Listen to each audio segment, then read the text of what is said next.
శ్రీమాత్రే నమ. జై గురు దత్తాత్రేయ నమ.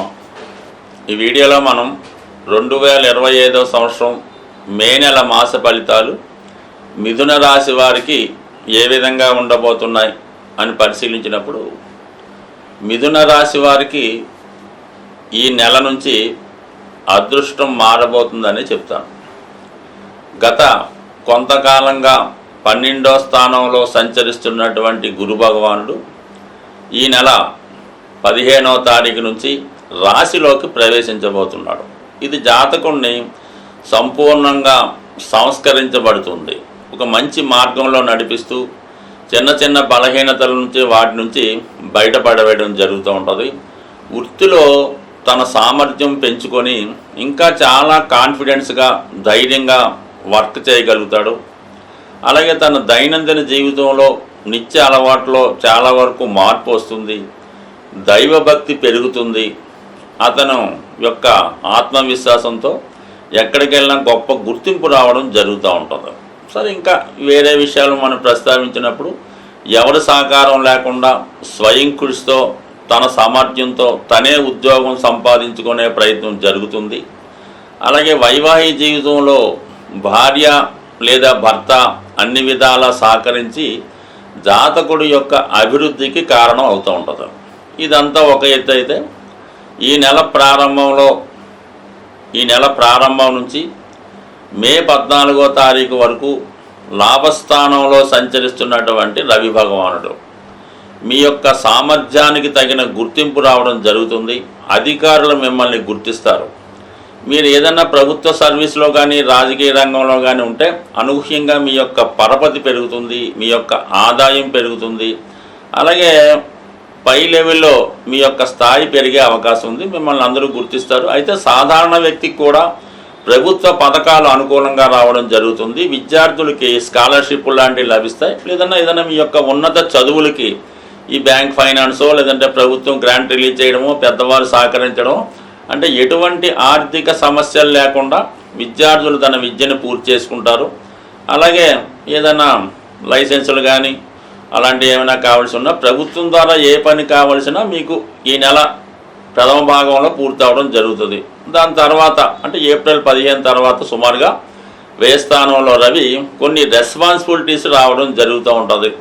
సెల్ఫ్ మిస్టేక్స్ వల్ల కానీ మిత్రుల వల్ల కానీ ధనం నష్టపోయే అవకాశం కూడా ఉంటుంది. బట్ ఇదే సమయంలో మీరు ప్రభుత్వానికి చెల్లించినటువంటి ట్యాక్సులు, పన్నులు వగైరా చెల్లించడం వల్ల విపరీతమైనటువంటి ఫైనాన్షియల్ స్ట్రెస్ మీకు ఈ నెల 2వ భాగంలో ఉండడం జరుగుతుంది. ఇదే సమయంలో ఏదైనా హాస్పిటల్ ఖర్చులు, పెద్దవారిని చూడవలసి రావడం, వారి వైద్య ఖర్చులు, ఇవన్నీ చాలా వరకు మీకు ఒక ఒత్తిడికి గురి చేసే అవకాశం ఉంది. అంటే ఇవన్నీ ఉన్నప్పటికీ కూడా రాశి యందు ఉన్నటువంటి గురువు మిమ్మల్ని సునాయాసంగా ఎటువంటి సమస్య నుంచైనా బయటపడే విధంగా సహకరించడం జరుగుతుంది. దాని తర్వాత కుజుడు మరి ధనస్థానంలో ఇంచుమించుగా ఈ నెలంతా కుజుడు ధనస్థానంలో ఉంటాడు. అంటే లాభాధిపతిగా ధనస్థానం అన్నది ఒక జాతకానికి ఒక ధనయోగాన్ని ఇవ్వడం జరుగుతుంది. అంటే భూముల వల్ల, స్థిరాస్తుల వల్ల, వ్యక్తిగతంగా మీ శ్రమ వల్ల ఆదాయం లభిస్తుంది. అలాగే మీరు గతంలో ఎవరికన్నా ధనం ఇచ్చి ఉంటే అది చాలా వరకు రిటర్న్ వచ్చే అవకాశం ఉండదు. అంటే మీ ధనం మీ చేతికి వస్తుంది. ఇక షష్టాధిపతిగా ఉండడం వల్ల ఏంటంటే ఆర్థిక పరమైనటువంటి ప్రయత్నాలు ఫలిస్తాయి, రుణ ప్రయత్నాలు ఫలిస్తాయి. అయితే కుటుంబంలో వ్యక్తుల మధ్య ఒక విధమైన అభిప్రాయ భేదాలు, ఒకరినొకరు డామినేట్ చేసుకోవడం, వ్యక్తిగతంగా ఒకరిని ఒకరు దూషించుకోవడం కూడా జరిగే అవకాశం ఉంది. ఈ ప్రయత్నంలో కొంతమంది భార్య కానీ భర్త కానీ అన్నదమ్ములు కానీ స్నేహితులు కానీ ఒకరి మీద ఒకరు కోపగించి అలిగి పుట్టింటికి వెళ్ళిపోవడం లాంటి కార్యక్రమాలు కూడా జరగవచ్చు.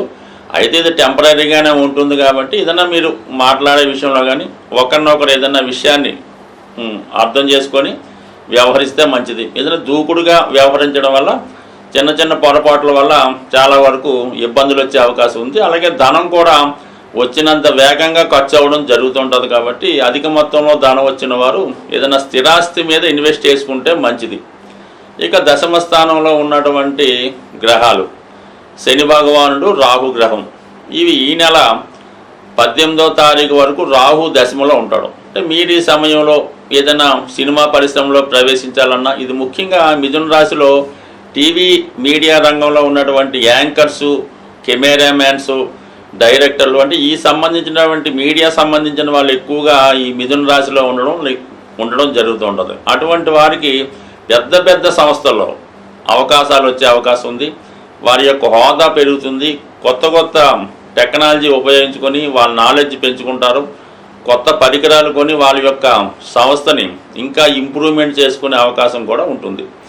అలాగే ఈ రాశిలో ఉన్నటువంటి స్త్రీలకి ముఖ్యంగా శుక్రుడు దశమ స్థానంలో ఉచ్చులో ఉండడం వల్ల మీ యొక్క టాలెంట్కి తగిన గుర్తింపు రావడం జరుగుతూ ఉంటుంది. అటు మీరు టీవీ యాంకర్ అయినా, అలాగే టీవీలో యాక్ట్ చేస్తున్నా మీకు మంచి అవకాశాలు రావడం జరుగుతూ ఉంటుంది. అలాగే మీరు రోజు తీసుకునే వేతనం గతంలో కన్నా చాలా ఎక్కువ మొత్తంలో మీరు డిమాండ్ చేయడం, దానికి వాళ్ళు అంగీకరించి మీ యొక్క వేతనాన్ని రెమ్యునేషన్ కూడా పెంచడం జరుగుతూ ఉంటుంది. ఇక శని దశమ స్థానంలోకి వచ్చాడు అష్టమాధిపతిగా, కాబట్టి ఈ సమయంలో వృత్తిలో ఎక్కువ ఒత్తిడి పెరుగుతుంది. అదనపు పని భారం మీ మీద పడుతుంది. ఎక్కువ పని గంటలు పని చేయవలసి వస్తుంది. అయితే దానికి మీరు సంపూర్ణంగా చేయడం వల్ల దీని యొక్క ఫలితం కూడా మీరు పొందే అవకాశం ఉంది. అంటే మీరు సడన్గా మీ యొక్క సంస్థలో మీ యొక్క పై అధికారో, CEO, మేనేజరో మానివేయడం వల్ల ఆ వృత్తి మీకు వస్తుంది. అలాగే ఆ పదవి కూడా మీకు వచ్చే అవకాశం ఉంది. కాబట్టి ఏదైనా వృత్తిలో పని ఒత్తిడి పెరుగుతుంది, బాధ్యత పెరుగుతుంది, రెస్పాన్సిబిలిటీ కూడా పెరుగుతుంది. ఇవన్నీ మీరు సమర్థవంతంగా చేయగలిగితే దాని యొక్క ఫలితం కూడా మీకు వచ్చే అవకాశం ఉంది. ఏదేమైనా మిథున రాశి వారికి ఈ నెల నుంచి వారి జీవన విధానం, ఆర్థిక అభివృద్ధి చాలా వరకు మారబోతుంది. ప్రస్తుతం మనం మే నెల ఫలితాలు తెలుసుకుంటున్నాం. కాబట్టి ఏదైనా ముందుగా ప్లాన్ చేసుకొని ఈ శుభ కార్యక్రమాలు, ఈ వ్యాపార ప్రారంభాలు ఇటువంటి ఉన్నవాళ్ళు ఏమవుతుందంటే జూన్ నెల 10వ తారీఖు నుంచి జూలై 8వ తారీఖు మధ్యలో సుమారుగా నెల రోజులు ఈ గురుమౌఢ్యమి రావడం జరుగుతుంది. ఈ గురుమౌఢ్యం జరిగినప్పుడు సాధారణంగా వివాహాలు చేయడం కానీ, శుభకార్యాలు, కొత్త వ్యాపారాలు, గృహప్రవేశాలు లాంటివి సాధ్యమైనంత వరకు చేయకుండా చూడవలసి ఉంటుంది. అంటే మొత్తం మీద ఏంటంటే మనకి జూన్ 10వ తారీఖు నుంచి జూలై 8వ తారీఖు మధ్యలో అంటే ఏదైనా వివాహం కొరకు దానికోసం ప్లాన్ చేసుకున్న వాళ్ళు ముందుగా తెలుసుకుంటారని ఇది కొంతవరకు మీకు సూచనగా చెప్పడం జరిగింది.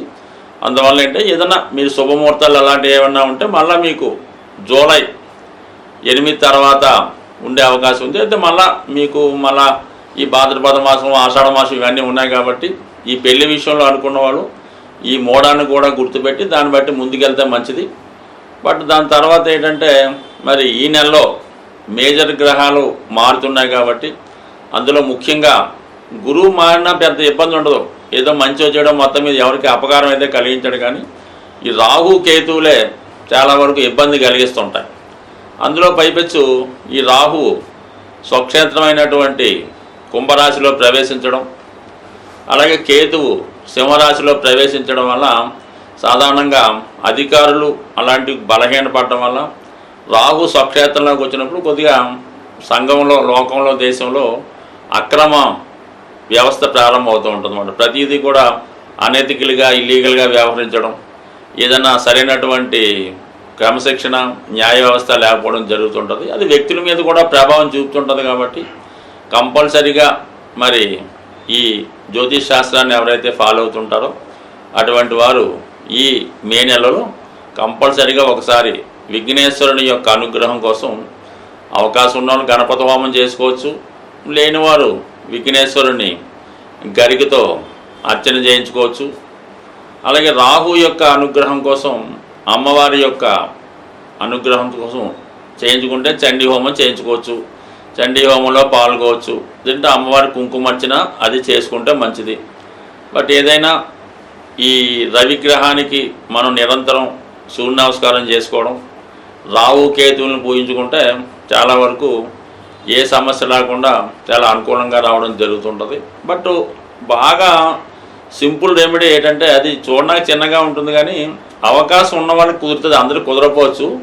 ఏదన్నా గోమాతని సేవ చేయడం వల్ల, అంటే మన గోశాలలో ఉన్న, ఎక్కడ రైతుల దగ్గర ఉన్నా సరే ఆ గోవు దగ్గర కొంతసేపు ఒక అరగంట, 15 నిమిషాల్లో కాలక్షేపం చేయడం, ఆ గోవుకి సంబంధించినటువంటి ఆ పరిసరాలు శుభ్రం చేయడం, శుభ్రంగా గాలి తగలగా ఏర్పాటు చేయడం, ఏదైనా రకరకాల పదార్థాలు అక్కర్లేదు కానీ ఎంతసేపు గోవుకి పచ్చగడ్డి పెట్టడం వల్ల చాలా వరకు అంటే గోవుని మీరు చక్కగా సంతోషపరిస్తే మీ గ్రహాలు మొత్తం పరిష్కారం అవుతాయి. అందువలన గోవుల్ని పెంచడం, పోషించడం, ఆ పెంచుతున్న వారిని ప్రోత్సహించడం కూడా, అందువల్ల ఏంటంటే ఏదన్నా గోశాలకి డొనేషన్ ఇవ్వడం లాంటివి చేయడం వల్ల కూడా గ్రహాల యొక్క అనుగ్రహానికి పాత్రలయ్యే అవకాశం ఉంది. స్వస్తి.